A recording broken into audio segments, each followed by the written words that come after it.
Right, guys. Hello, everybody. Welcome to the Tuesday Night Live. I think I'm actually a minute early. I have to wait for people to catch up. This is, everything is going so smoothly.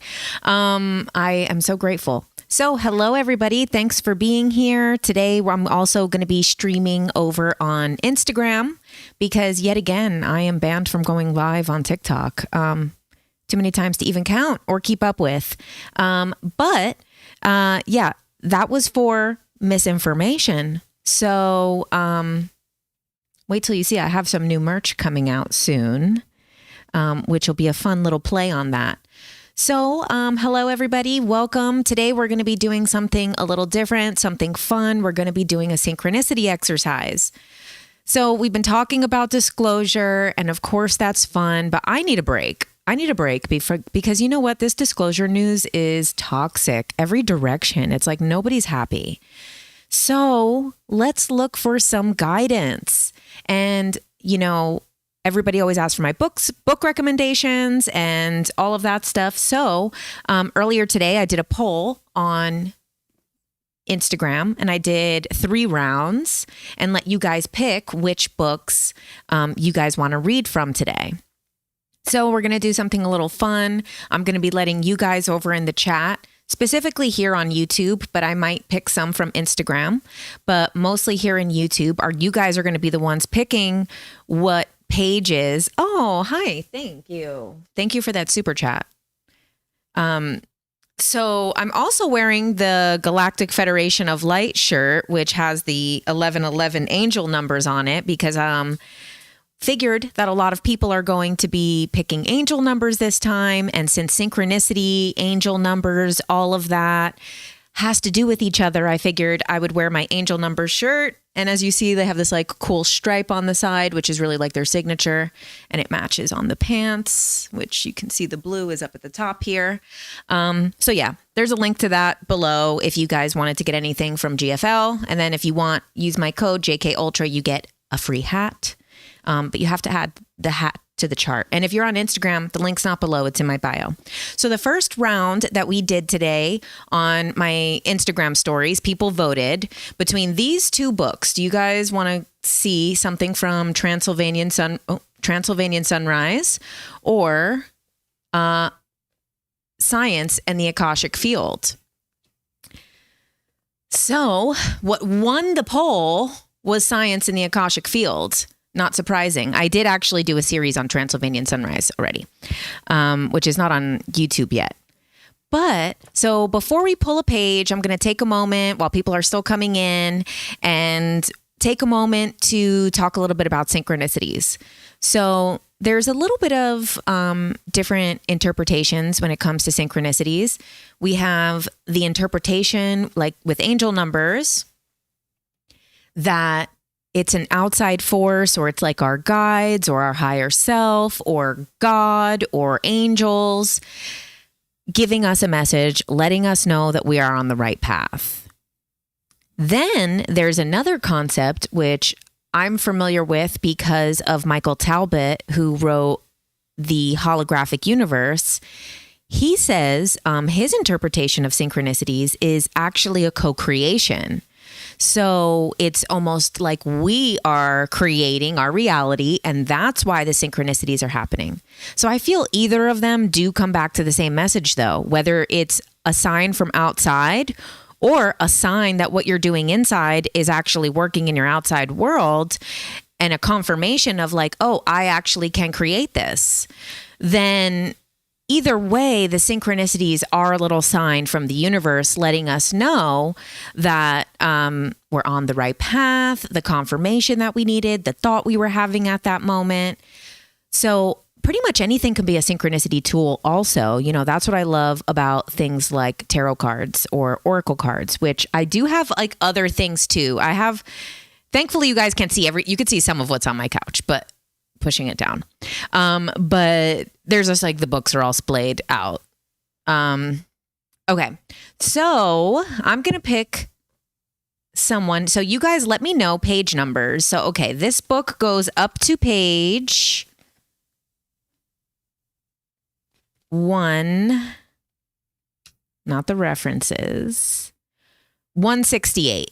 So up to page 168, if you guys in the chat here on YouTube want to pick a number, and I'm going to probably see like a bunch of numbers. I meditated earlier, and the message that I got was people are going to pick a number, but I'll know which one is the one that is going to be the right one to pick.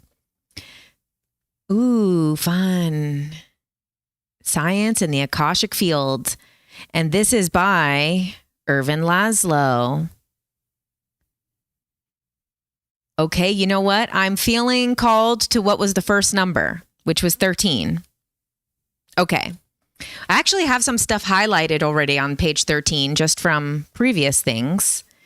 So let's see. I'm going to read the things that I already have highlighted on here since I've already assessed what's the best stuff on this page. Okay. Most of us think of information as data or what a person knows, but the reach of information is deeper than this. Physical and life sciences are discovering that information extends far beyond the mind of an individual person or even all persons taken together.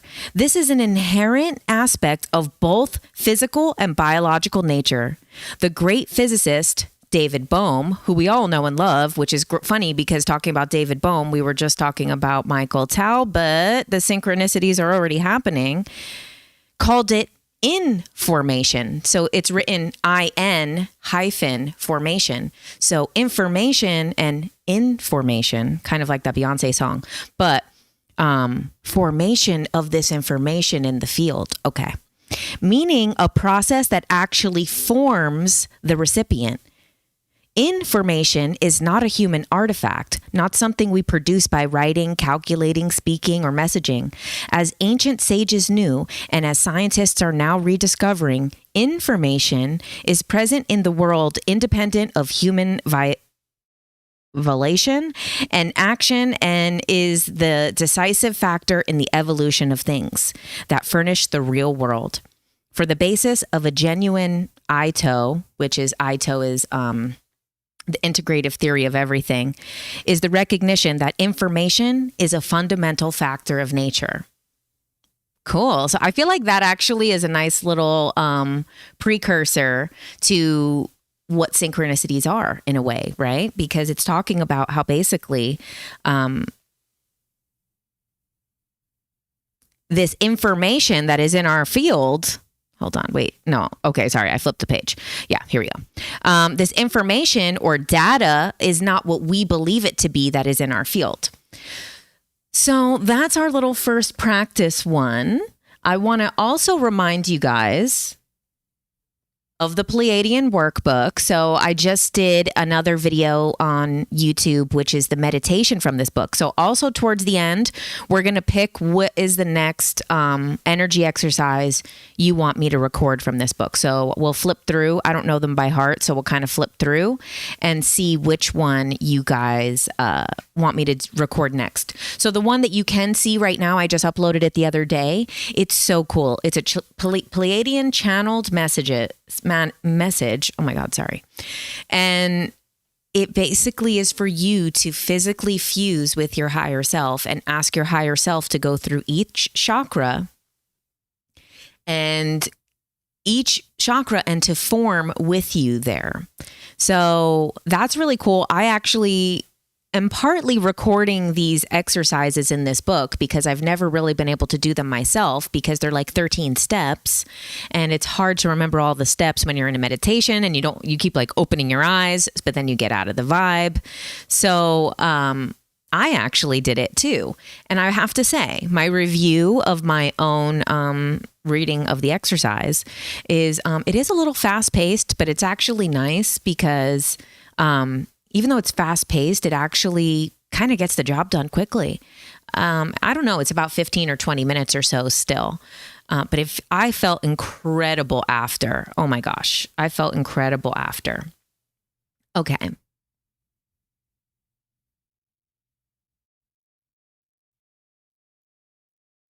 Interesting. Okay, cool. So there was another round on Instagram, and it was between these two books. Mass Dreams of the Future by Helen Wambach. As you guys know, this is a pretty rare book. What's really cool, let's talk about synchronicities. So this book is actually written, it's not actually by Helen Wambach, I always say that, but it's actually by Chet Snow, who worked off of Helen Wambach's work. But look at this, what I noticed the other day. So this is the Linda Moulton Howe book. If you guys were watching my stream on TikTok a couple weeks ago, we were streaming Linda Moulton Howe interviewing Whitley Strieber, and she talked about her book, Glimpses of Other Realities, Volume 2, High Strangeness. And this is like a really, really hefty book. But what's really cool about this, synchronicity, since that's the topic today, one of the forwards is from Chet Snow, who wrote that really rare book that I have. So, yes, he highly recommends this book, Chet Snow. So, when it came to, and we will, later on, this is one of the extra books that if we have time, we'll go and I'm going to show you some stuff in here too. So, okay, it was between Mass Dreams of the Future, a book where people were regressed or progressed into future lives, which, speaking of, guys, I'm doing a class on the 30th, on June 30th. The tickets are below. Also, you guys over here, the tickets are on the link in my bio. And so what we're doing is I've already done the past life regression class, the one that's the Dolores Cannon script. So it's basically like a group past life regression. So this is good if you've wanted to try something like QHHT or hypnosis. And, you know, that stuff is not in everyone's budget at all times, but you're still really curious. You still want to explore the past life thing. You tried some of these recorded ones, maybe didn't have the results you wanted. Then come to the class. I think it's still about a little bit less than 24 hours that I'm having the first 48-hour sale. So right now the tickets are only $11. So I mean, to get a past life regression for $11, I mean, hello. And you know, I do that because I just want everybody to have access to this stuff. Like I want everybody to be able to experience these things and not have it only closed off to someone who can afford, like, you know, an $800 session or something. Not that there's anything wrong with that, because the amount of time that a real QHHT session takes could be 8 or more hours, you know? So, not that it's not worth it, but then in the ways that we can experience it. But speaking of, since I know a lot of you guys already did the past life regression and some people missed it and have been asking me to redo it, I'm combining it with the future life regression from Dolores Cannon. So while we're on this topic of future life regressions, so that's going to be on Sunday, the 30th of July. Tickets are below. And if you don't get it within like the first 24 hours from now, then the tickets go to full price, which those are the early bird tickets. Thank you everybody for the ones who already got your tickets. So between these two books, then the other book is the Edgar Cayce, the Modern Prophet. So this book is actually also really hefty. And so there's like actually 4 books inside of this. So this is Edgar Cayce on prophecy, Edgar Cayce on religion and psychic experience, Edgar Cayce on mysteries of the mind, and Edgar Cayce on reincarnation. So in the poll on Instagram, who won? It was the Future Life book. But I am such kind of I always give in to the like rules and stuff like that. So we'll probably do a sample from both actually, because I know also maybe some people that are watching later are going to be really interested in like an Edgar Cayce section. Yeah. One time I was like working at this event and there was like, I don't know, it was like a kid's game or whatever, but it was like a carnival game. The game was clearly rigged against the kids. So then like some of the kids just started like messing around and like just trying to reach over and grab it. And everyone's like, you can't let the kids do that. I'm like, the game is rigged against them. I have to maintain the rules of the rigged game, but then I have to stop the kids from trying to rig it in their, you know, so that type of stuff is always hard. I'm like, okay, pick one. Fine. We'll do both. Okay. So let's pick a number for the collective. So this message from Mass Dreams of the Future is going to be something for the collective. So I'm I'm going to pick it also from YouTube over here. And, ooh. Oh, wow. Cool. So in a Ashtar channeling, you said that you were told that Edgar Cayce was going to be a very important person and of great importance. Sorry. I promise I can read. I'm going to read these. All right. Let's see. Okay, I'm feeling 76. Oh my God, I was already open to 73. Wow, and I actually have some bookmarks in here. Okay. 76. Where are we going to go on this page? Let's go right from the top. Enjoining the man to secrecy, he laid out plans for the building of the huge submersible boat. Not a submersible. Big enough for his extended family, animals, and foodstuff. In fact, according to the specifications mentioned on the clay tablets, it must have resembled a large hollow log as it is designed with seals, openings, and the ability to turn and tumble in the flood waters. Noah's Ark and the Hopi hollow reeds shared similar features. See Genesis 6:14 to 6:16. The note that Noah's Ark was to be covered with pitch both inside and out. Okay, let's get here. Thus, the Sumerian ancestors, saved from extinction by the intervention of a sympathetic God in an account whose practical details are remarkably similar to those of Noah. Interestingly, the Sumerian epics have the survivors land that Mount Ararat and offer burnt sacrifices on Thanksgiving. Oh my God. Why am I struggling so bad? You guys know I know how to read. Okay, so that's pretty interesting. So far, what we're getting is that talking about the ark and these end of times and trying to prepare for end of times, and then some type of God figure that saved the Sumerians in a similar way to the Noah story. Charles Berlitz, in his book Doomsday, 1999 AD, provides an extensive survey of other ancient peoples' accounts of the deluge. Although they are too numerous in detail to detail here, these stories include descriptions of the ancient Hindus of a great flood survivor named Manu, who was saved by attaching a boat to a large intelligent fish, which pulled it through the waters, refuged to a hollow tree trunk during the flood, and lasted 52 years. And several South American stories and a few deluge survivors either floating to safety or rafts or finding refuge at the continent's highest mountains. Ancient Egyptian tales add that interesting twist to the traditional Great Flood legend when they have Ra, the sun god, promise an annual beneficial mini flood of the Nile after his plan to wipe out humanity as humanity in an uncontrollable deluge failed. As noted earlier, Zecharia Sitchin, relying primarily on ancient Middle Eastern sources, postulates that antiquity's Great Flood most likely occurred between the year 12,500 and 13,000 years ago, at the end of the Earth's last ice age. If then the deluge took place following several thousands of increased glaciation.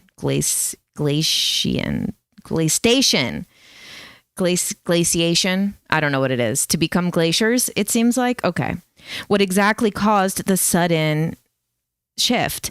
A theory based on samples of the Earth's crust taken during scientific expeditions to Antarctica and examined by Dr. John Holland of the University of Maine, among others, provide a possible answer.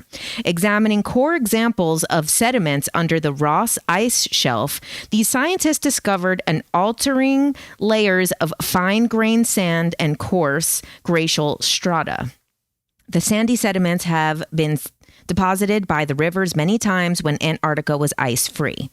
Okay. Well, so what's interesting about that, that's a synchronicity for me. I don't know if there was any synchronicity in there for you guys about the floods or anything. The submersible. Yeah, the submersible was definitely a synchronicity with that one. And oh yeah, Billy Carson talking about this a lot.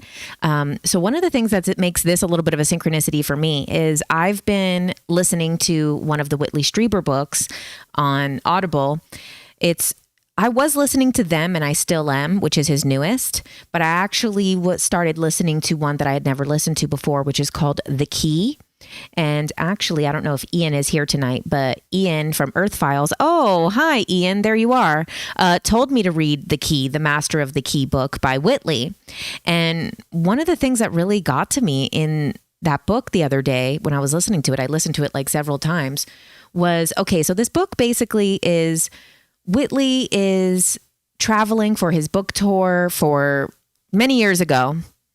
So it's the Master of the Key, but it's actually called The Key. And so basically he was traveling for a book tour many years ago in 1998, and someone, while he was asleep, knocked on his door. He woke up, opened the door, the person walks in, and then he's kind of disoriented, believes it's like a waiter, but then he's like, oh wait, this isn't a waiter. What if this is kind of like a fan of one of my books, and now they're here in my hotel room telling me stuff in the middle of the night?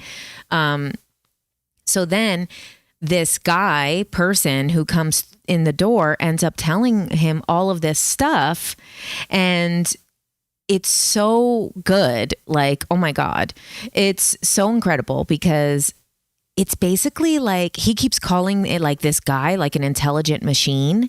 And it's basically AI. And this experience happened at the end of the 90s for Whitley. He was always ahead of all this stuff.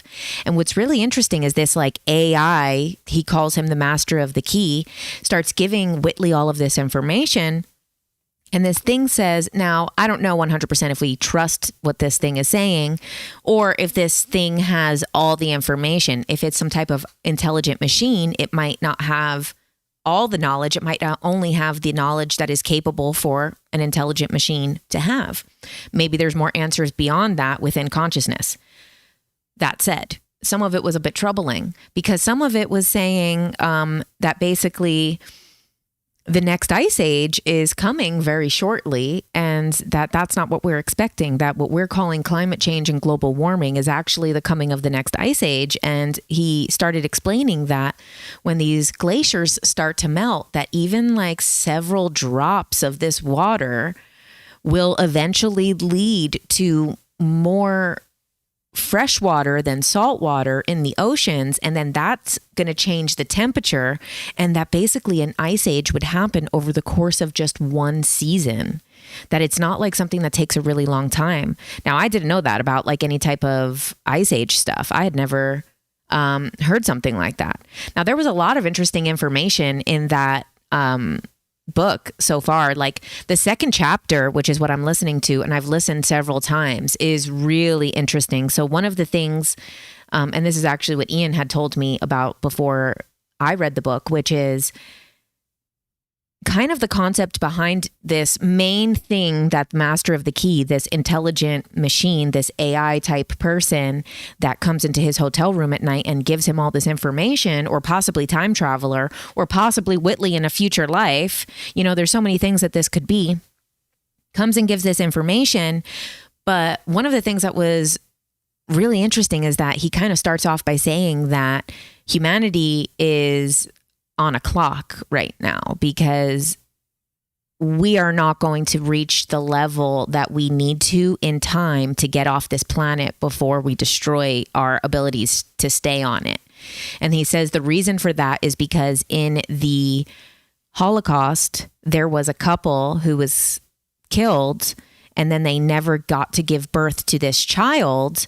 And then because this child was not born, that was the person who was destined to create an anti-gravitic and like gravity technology and like basically be able to defy gravity, which would have led to us having the technology to get off this planet. And that basically, because that happened in World War II, is part of the reason why we needed outside intervention. So this is very interesting. So that's the first time that I'm hearing that. However, it perfectly lines up with several other things, like what Dolores Cannon has talked about, saying that it was because the world almost ended in World War II in many different ways, is why the 3 waves of volunteers started coming, because that became the long-term plan that they had to do. We also have someone like Stephen Greer talking about, I think in like the Unacknowledged documentary, I think he says something along the lines the same, not that on the soul level, but on the craft, saying that because of the nuclear technology and the possible destruction, that's when the UFO sightings started becoming so prominent. Okay, so next we have one more of the polls, and that one was very close. Oh, wait, the Edgar Cayce book. Okay,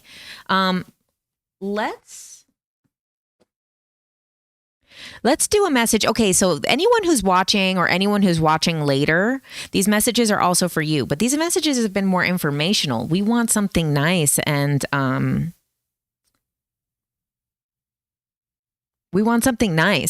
like,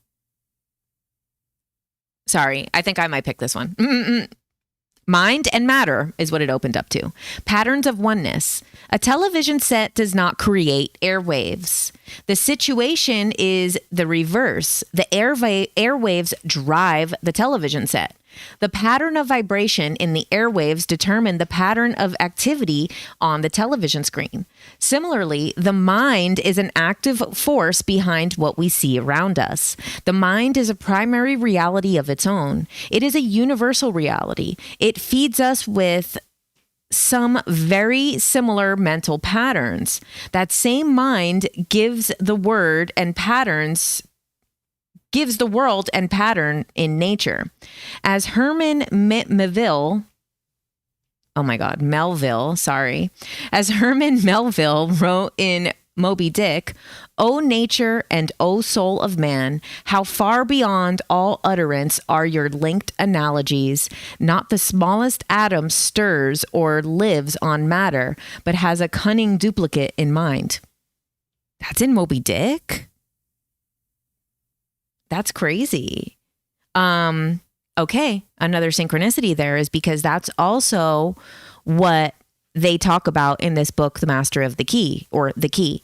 And the guy, the Master of the Key himself, says that same thing, that actually the soul is a part of nature. Oh my God. So he talks about kind of like, okay, that the soul is nature, which is interesting because that's also what was said in that Reddit post recently, is that they see the soul as a part of nature, as a part of the field, as, you know, then what this book is calling the Akashic field. And then this is interesting because, you know, it's all leading into the same stuff. Okay. There is an intimate relationship between mind and nature, or between mind and matter. Cayce refers to this link as the image. God created the world, mind, and nature from images. The same images that are found in the mind are found in forms of nature. Another term he used was pattern. Both terms are in use today to describe the link between the mind and matter. Cayce would have us understand the mind and nature are one because they share the same patterns. Artificially stimulating the brain. Oh my goodness. Sorry, I was frozen on Instagram over there. And now I'm all zoomed out. Okay, that works. Artificially stimulating the brain, for example, can create some strange visual patterns. Similar patterns will appear as a result of head injuries taking LSD. Wait, what the heck did I just read? What did I just read? Okay. I'm done with that book. Let's see what you guys are saying over here.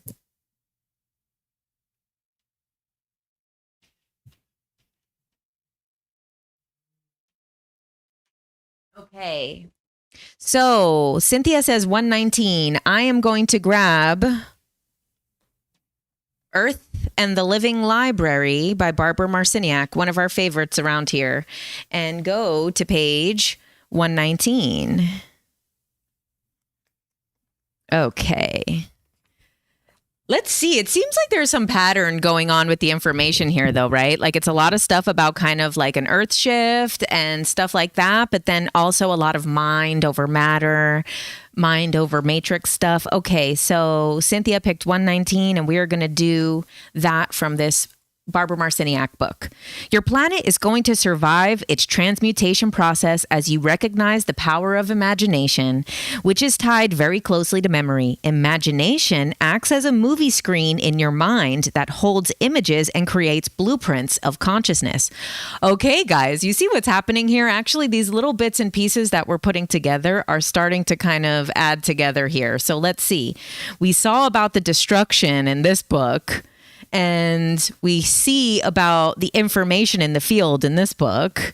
And then we see that actually the information in the field is also being sent out by us, but also received by us. Okay. Now, this is telling us that, and it says that everything was created by images. And now we are being told that imagination is what's creating the images that create the blueprint. Your body is filled with memories of different worlds, as well as different time frames from the now that you perceive. As Earth evolves, you will become capable of pulling up these concepts and blueprints and finding the teachings in their purpose, as well as their significance to your now. Based on what you know, bringing memories of other times and places to your current reality unifies the significance of your life. It creates a healing by helping you understand the purpose of self-inflicted wounds. Interesting. One of the most important keys that we can give you is this: love yourself, honor yourself, honor the vehicle that you occupy, and act as if you are priceless. Act as if you lucked out and received the best thing possible, your body. Honor Earth as well with love and respect, for it is here on Earth that you stage your fanciful dreams. Love yourself and Earth on your ride through the universe, and your loving journey will be lighter. Your body is going to demonstrate absolutely miraculous abilities. Your sensitivities will develop to such a degree that smells and scents will have a greater impact on your moods, emotions, and general sense of well-being. You will say, I found that when I sprinkle this herb on my food, or when I have this smell in my house, I have more energy. And when I use this one, I am quieter. Learn how to use the plants around you and the gifts that are from this living library. A tremendous and radical change is taking place within your physical body, and we cannot emphasize this enough. You are each guided, so to avoid burnout, listen to what's inside of you. Too much new information too quickly without taking your time to slow down and integrate it can lead to overload for adjusting your psyche. When you drive a car, you don't always drive it fast. You speed up, you put the brakes on, you stop at lights, you turn, you move at different paces. It's the same thing with energy. There are points of acceleration and points of slowdown. This way, the body builds slowly. Ooh, that was a good one.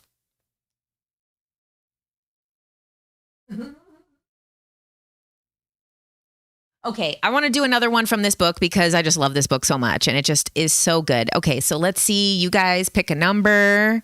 The pages go up to 247, 240, 250.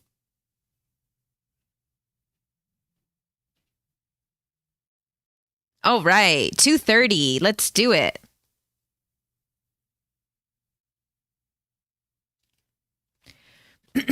All right. All over this land, sites will be marked and sacred buildings of beauty brought forth. Earth changes will open many secrets from deep in Earth herself. The pyramid that dot this land. Pyramids that dot this land are covered over and will be uncovered. and many cracks and crevices will reveal ancient sites long buried. A community that can meld in its thought forms, move beyond personal ego battles, and come up with a viable purpose and quality to life will be successful. In some communities, vegetation can be grown around meditation, sound, and intent as an ongoing communication with nature. Members of communities can tone together and make dreams and music together. These will be the most sought out communities, the ones that play the best. This does not mean you will move into hedonism in which you forget to eat, you take drugs, you drink to forget, and then think that that is play. When you play, you will consciously play with energy, freeing it and directing it in a childlike fashion. Then you will have the duty, responsibility, and dedication to want to make a community a magnificent place. There is a great power in interacting with a group. Many of your talents will continue to contribute to a community many of your talents that you will contribute to the community are undiscovered and unrecognizable at this moment. These talents are going to come from inside of you. Your energy fields will be based on a cooperative codicil, that the core group of the community will agree and establish. This core group will not do this in secret, for there will be no secrets. The days of secrets will be over. A code of behavior will be needed, which everyone who lives in the community will take an oath to uphold. Fields of energy will surround everyone, creating wisdom and fairness. Everyone from the tiniest baby to the oldest member to all the animals will live in these fields. As founders, you must get very clear about what you know works. If you adopt very basic ideas to harmonize, cooperate, and dream together, it will be a success. Dreaming must be an essential part of community life because it is through dreams that people reveal who they are. Oh, that was beautiful.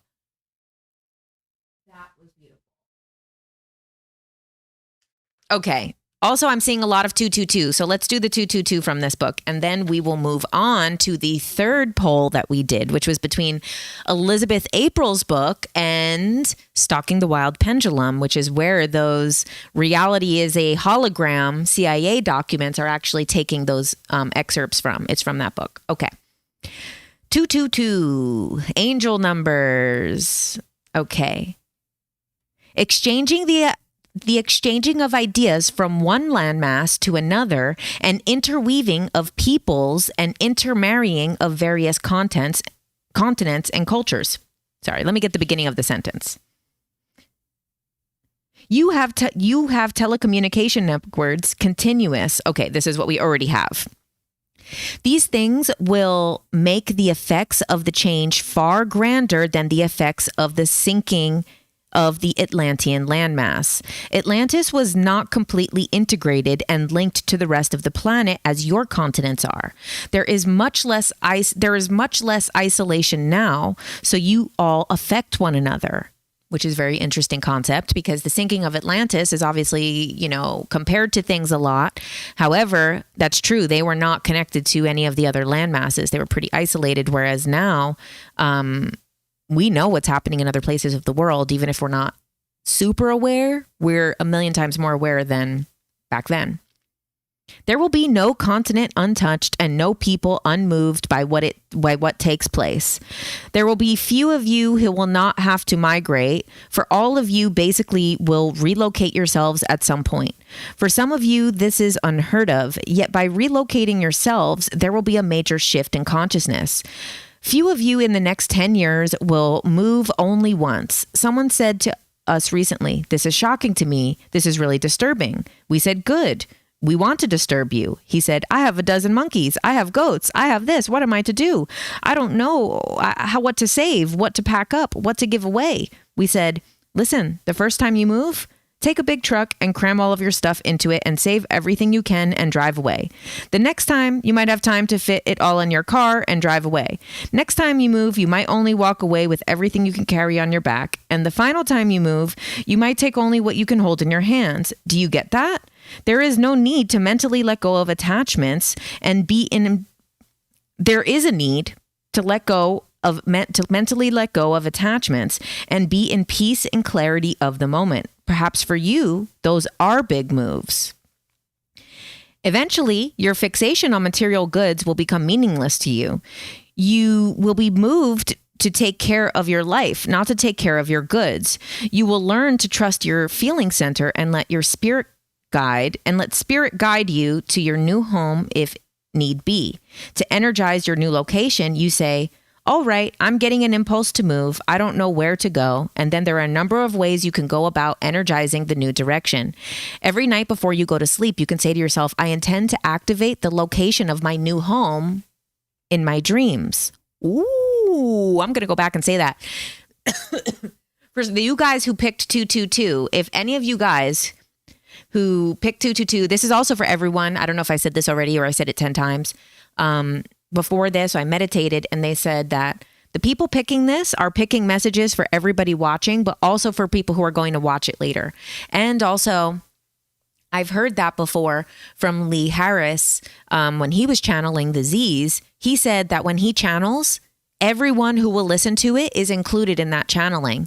So when I first heard that, it was a channeling of him from like 5 years earlier. And I was like, whoa, me watching this now contributed to the information that came through 5 years ago. So anyone who did pick 222 or just in general, anyone that's resonating with this is interesting. So every night before you go to sleep, you can say to yourself, I intend to activate the location of my new home in my dreams. I intend to dream of my new home. I intend to remember the new home, and I intend with clarity to recognize it in the 3D. Ooh. I know, that's what I need. It was for me. Okay, round 3. Round 3 was between Elizabeth April, you're not dying, you're just waking up. And it's stuck. I don't know how to say his name. It's Itzhak Bentov. Stalking the Wild Pendulum, The Mechanics of Consciousness. So this book is the one where all of those, like our reality is a hologram stuff from the CIA, those documents, those declassified documents, those are excerpts from this book. And then this is Cannon's book. This is Elizabeth April's book. I actually have a signed copy. Oh, don't rip off the cover. But it says, to Jennifer, just breathe. Nice. Okay. Trying. All right. So let's pick a number. I see 37 here, and 37 is actually one of my favorite numbers. It's the number that I first, and this is ridiculous. This is kind of how I realized about synchronicities without even knowing what they were. If you guys remember the movie Clerks, there was that whole thing with the number 37. I know it's very lowbrow, but I had like my group of friends in high school and with Clerks, we'd all be like 37.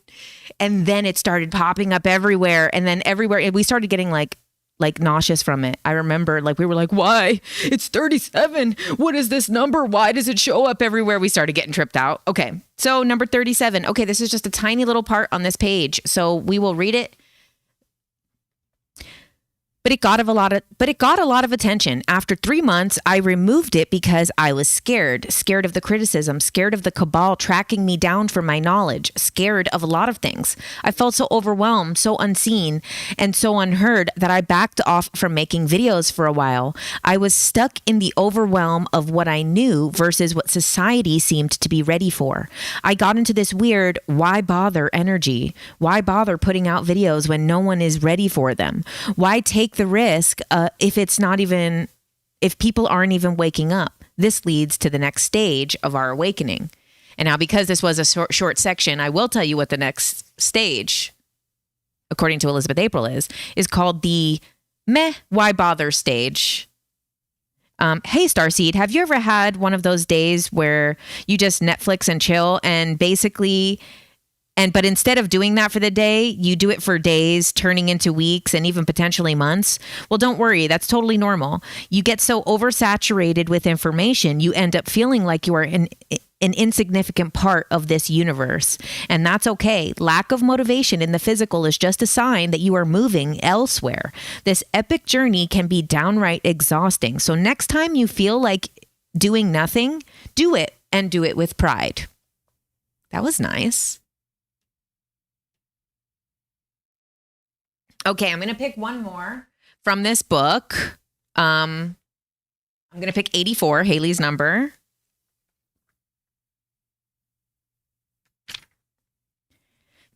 Okay. Let's see. Okay, so this is still from the Elizabeth April book. Some of this is a bit more personal, but actually some of these things might really relate to what's going on right now. You know, kind of feeling like not like feeling like, oh, I'm not doing much to be like a part of this grand universe, you know, and just knowing that when you feel like doing nothing, it means that there is movement in other areas that maybe you can't see right now. So it's actually nice too to not just have a super information dense book, but also something like this. I began to thrive in my classes because I didn't have the unnecessary distraction of day-to-day human struggles. I focused on what I needed to accomplish and did it with precision. My ability to channel was extremely heightened. I would tap into anything, all knowledge at any time. I no longer held doubts or attachments to what could be. I just removed myself from space and time to experience what always was. What I didn't realize was at the time was the amount of suffering the rest of my life was experiencing. I went back to my blissfully ignorant stage in a whole different way by convincing myself that getting rid of the human aspect was the only way to advance. My romantic relationships began suffering, and my boyfriend at the time told me I was cold and unloving, which surprised me because I felt like I was really connected with him. Many friends fell away, and when we did get together, we only talked about universal truth, but I never asked them about how they were doing or feeling for that matter. I lost my humanity. About 2 years into this experiment, I had a huge breakthrough, which of course came through the form of a huge breakdown.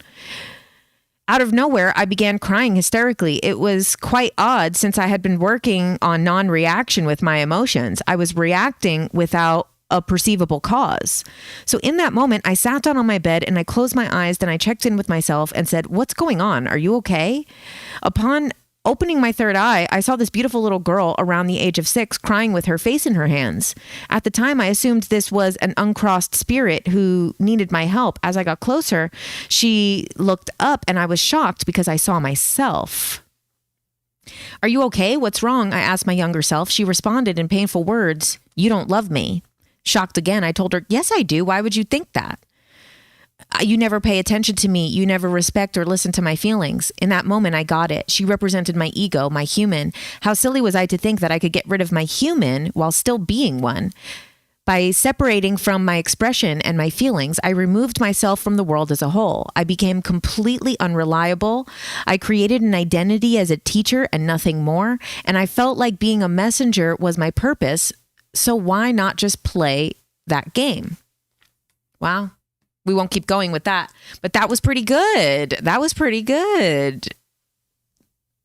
That was perfect. So Haley, that was a great choice. Okay. We're also, because one of the other poll that I did was, do you want to do this or both? So we're going to do the other part. We already did the Barbara Marciniak. Okay, now this is exciting. This is from a Dolores Cannon book. Ooh. Okay, so I'm going to pick the number from here over on YouTube.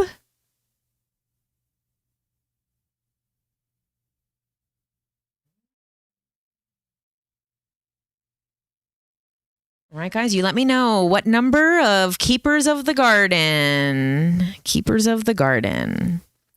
My favorite. Also, if you guys want any of these books, I have a list on my link below, which is just like an Amazon thing. So if you're going to, most people I know are buying your books off of Amazon anyway. So if you want, I already have a list on Amazon like that you can go to, and I have like 50 book recommendations on there. So you could just get them right there. Okay, Rebecca, 88.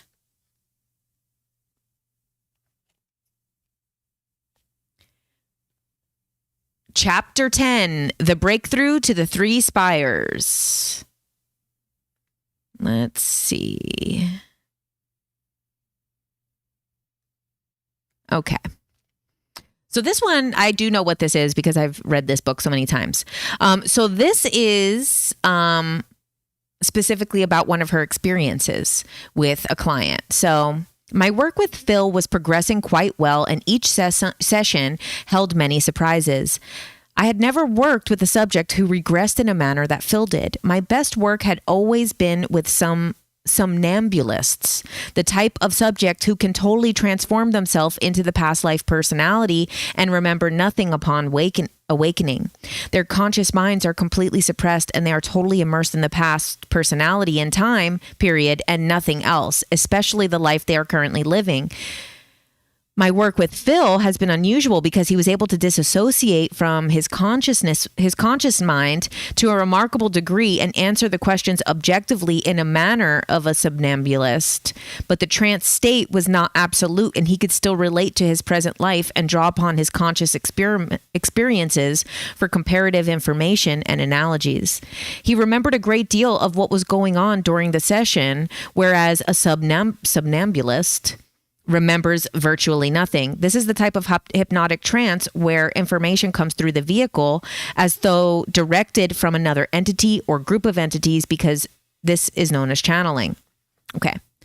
What's interesting about this, one, because I'm going to be doing the Dolores Cannon class, and that's one of the things that comes up a lot, is that, this book was published in 86, and at this time, majority of Dolores's clients were like that first group that didn't understand, that didn't remember anything. They would open their eyes and have absolutely no remembrance of it.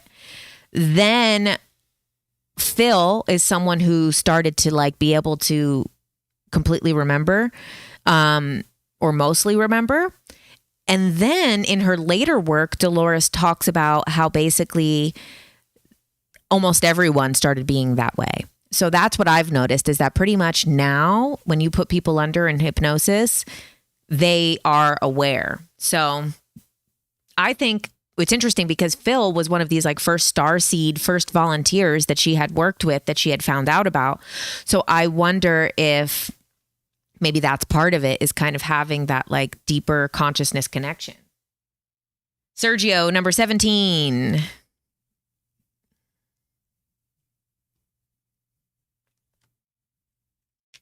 Oh,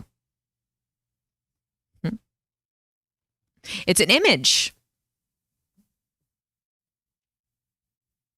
Sorry, it's so bright. Oh my goodness. Well, there's the image on the Instagram side. And then it's a spaceship. It's a UFO.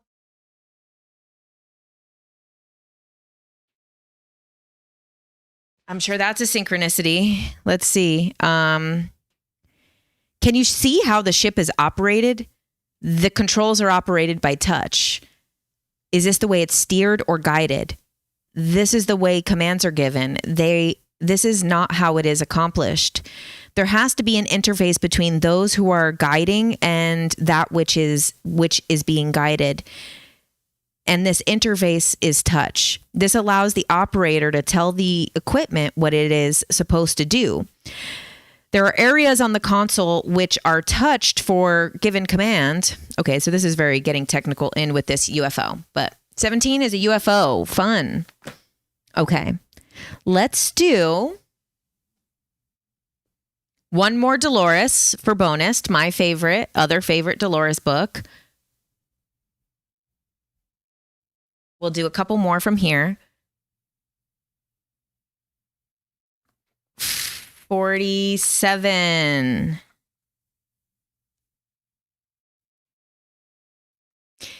All right.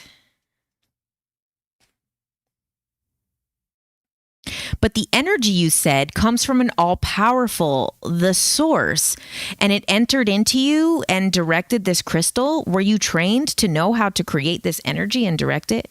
No, you are born with it. You learn it, but it can't be taught on this plane. You carry it with you for your other schools on your other planes. Oh. Sorry, my Instagram keeps Okay. Okay. I was wondering if you were taught with others how to create this energy with the crystal in that place. No, back then it was just tougher. Okay, so this chapter is called The Cat People, by the way. No, back then it was just tougher on the parents because the kids just did stuff like this. How do we say this? We just did it. The kid just did it. And that's why this child had to be away from the parents and the physical beings because the body did things. If those parents would have seen that, they would have freaked out. They would have been too shocked because as a child, when you incarnate, you just do it. And at the same time of the pyramids, when the child was born, things happened when the child was so tiny. So the parents knew this infant was to be taken to this school, taken to this temple, where those who also did these things were able to raise that child because those parents knew they couldn't. Okay, that is a story about a special child on a cat people planet. But maybe there is a synchronicity of cat people for you. Okay, so this book, we're going to do another one, but this book goes up to almost page 700, 660. So 660. So we'll pick a high number. I'm going to take a high number up to 660 from Instagram.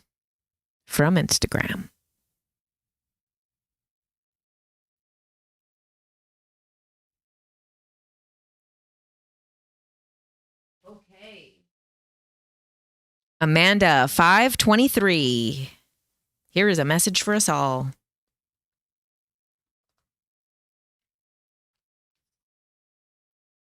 Ooh, okay. A creator being returns home.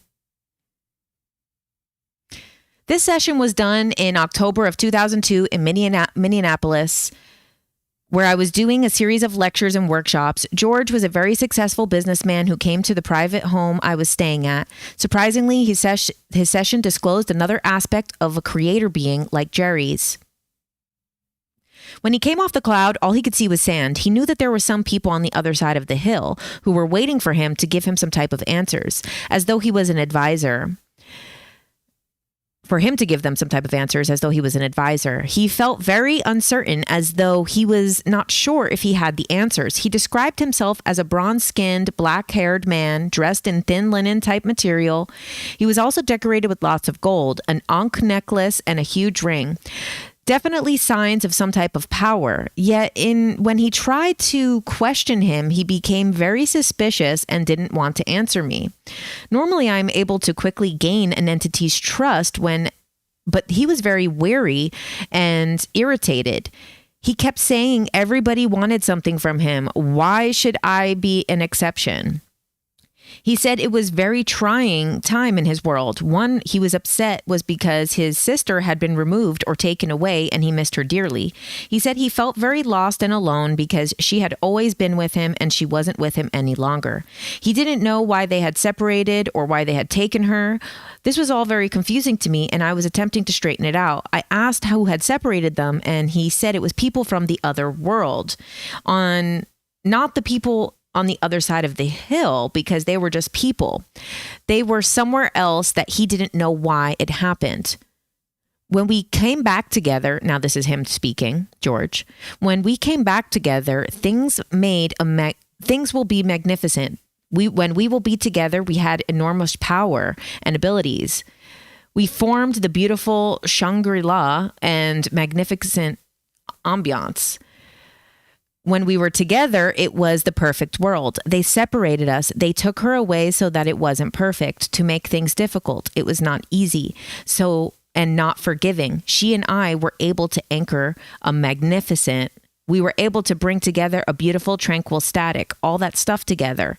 But we were one, and they realized that. And if they separated us, things would be different. And they're right. Why did they want things to be different? To experiment. Why did they take her away? They just plucked her. Like the gods, they just plucked her and took her away.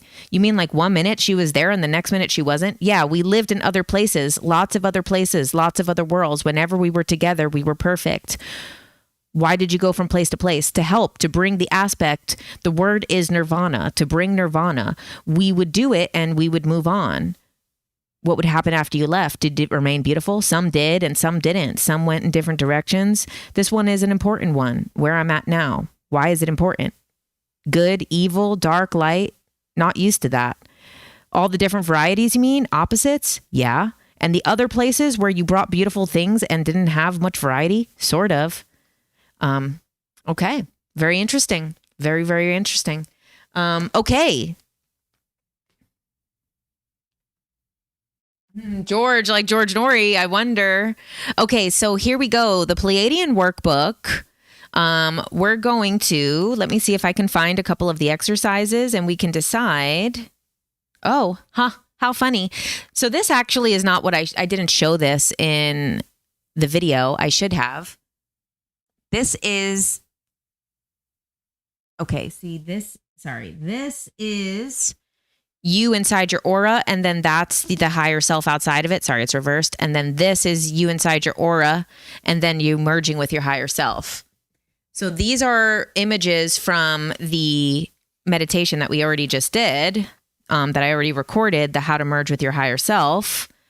So let's find another energy exercise here, and then you guys can pick which one you want me to do next.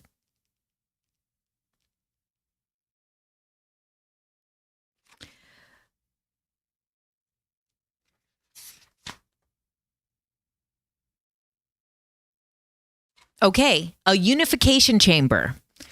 So this unification love configuration chamber is the most general and broad-based of the 5 types of the love configuration chambers. Its purpose is to align you to the universal divine love from a variety of sources and bring you a feeling of unity and oneness through love with all that is. Okay, option 1, guys, the unification chamber. Option 2, the stress reduction chamber. The stress reduction chamber of light states its purpose, obviously in its name.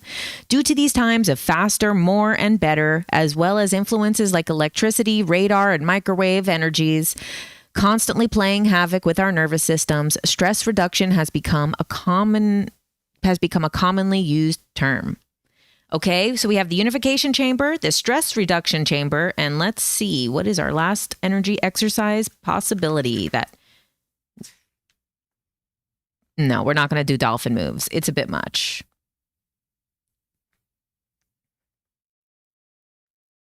Ooh, this looks interesting. Okay, these are blowing roses. I already recorded that one. That one's coming out regardless. Okay, clearing beliefs, judgments, and perfect pictures and thought forms.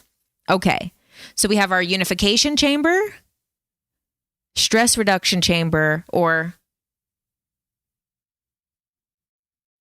the third one. Okay, we have number 1. Lots of people saying number 1.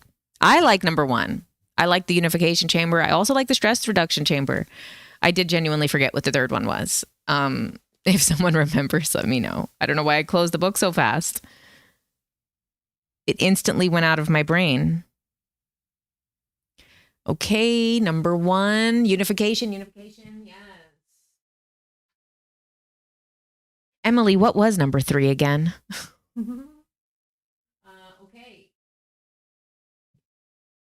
Okay, we are getting a lot. Oh, the clearing beliefs. Oh, that was good. That was good. Yes.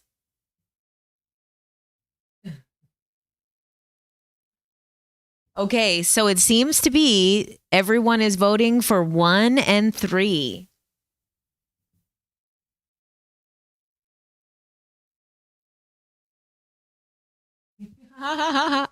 Okay, so it appears.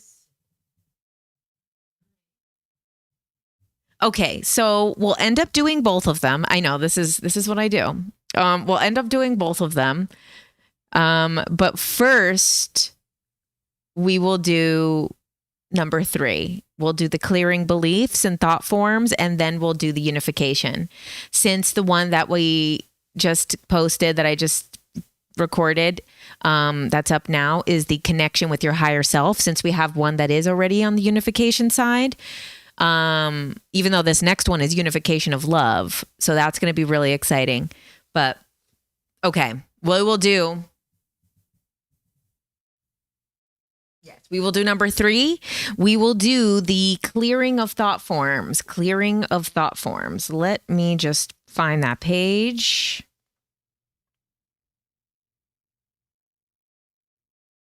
There is so many exercises in this book. It is wild. Okay, I'll find it another time. Oh, wow. It's already been over an hour, guys. Well, thank you so much, everybody, for being here on both Instagram over here and on YouTube. Thank you for being here every week, making this fun. Thanks for making this interactive and great. I think I'm just going to pick one last thing before we go, a nice quick paragraph to leave us with. And it's going to be, here we go, from the Pleiadian workbook. To prepare for this energy, sit quietly, close your eyes, and picture your body filled with light. And imagine the light flashing and cleaning all of your cells. Then ask all parts of your body to work together in their idealized forms. If your body works together inside of yourself, then it is much easier for you as an individual to work with others outside of yourself. Those who are sick inside often don't work very well on the outside. Attend to your inner mechanisms of your body and visualizing what you want. Ooh, what a nice little thing to leave us with today. So, and that's not the Pleiadian workbook. This is the other Pleiadian book by a different author who just happened to give us that final exercise to leave us with, which is close your eyes and you visualize your body and imagine a flashing light inside that is cleaning all of your cells and is clearing them out. So that is a great visualization if you guys want to practice that tonight when you're going to bed. Also, the affirmation from I intend to remember my dream home. I have to look it up. But those of you, if you are looking for a move for your next location, also work on that before going to bed to activate the new location that your new home is in. So thank you, everybody. I love you. This is wonderful. I'm excited for something next week. We're going to do something fun. And then also, too, my class on the 30th, that we're going to do a past life regression and a future life regression. And this is going to sound it. Sorry, I'm knocking down all this. Okay. When I was writing down for the class, all of this stuff kind of came through. And I was like, oh my God. So like the intention of the class, what I was told to write down is I intend to heal myself and all versions of myself throughout time. So I learned something from doing our last past life regression, that I wanted to do more to kind of make sure that we're doing healing throughout time and not just for curiosity, because if someone has stuff that comes through that is not pleasant, then I want to be prepared already with laying the foundation for it to be more of a healing.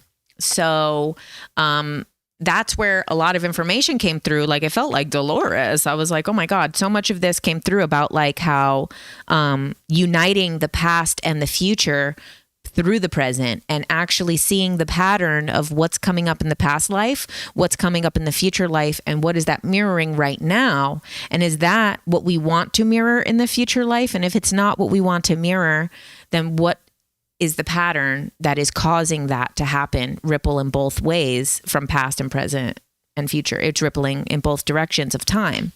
So this is actually also a time healing. And I know that sounds crazy because I know I say time's not real, but a time healing, because in the 3 Waves of Volunteers, this chapter that keeps coming up for me is about this kind of wave that comes over the world during the shift. And it's basically kind of like a wave that ends time in a way. And it's not like we can fully understand how it ends time, but it says that basically because of that, we don't worry about stuff that has already happened. So Tuesdays go crazy. This was perfect for moon energy. Yes. And that's the last thing. The greatest book of all, the Moon Book by me. So shout out to all the girlies that got their period for the new moon, white moon cycle. And, okay. And we'll take one little bit of thing from here. But this won't be random because not every page has information. Okay. The one bit of information for us from the Moon Book, which is my moon manifestation and period menstrual tracker workbook, which you can also get below in the links. The advice from this book today is the deeper meaning of PMS. In Chinese medicine, it is believed that PMS is a spiritual lesson. The emotions, triggers, and discomfort that comes during PMS are often the exact issues in your life that you've been avoiding. PMS is a sign of what's needed and what needs an emotional release in those areas. So, whoever pisses you off the most when you have PMS, it might be an indicator that this is something that you're ignoring in your day-to-day life. Okay, guys, that is the last bit of advice that I have for you guys. I hope that you found some synchronicities in this, even if it was just the 1111 on my shirt. I hope you guys found some synchronicities, some advice from this, and thank you, everybody.